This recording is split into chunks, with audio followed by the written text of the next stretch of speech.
Сегодня мне наконец-то удалось приобрести, можно сказать, мне его подарили. Вот такой. Ой, минутку. Вот это называется роза Лютера.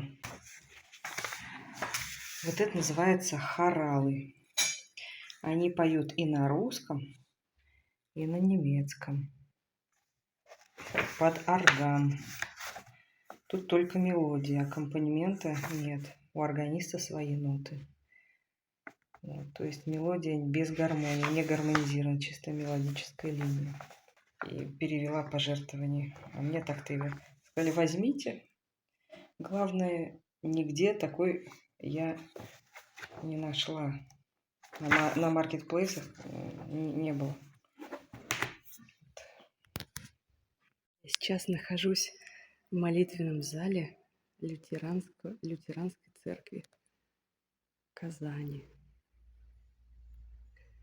На прошлой неделе я успела под конец службы прийти и послушать хоралы под орган. Вот. Я пришла, чтобы попросить вот этот сборник лютеранских песнопений.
Вот орган небольшой такой. Там стоят певчий хор. У них мини-клавесин есть, мини-пианино такое. Интересно тоже так. И рояль стоит.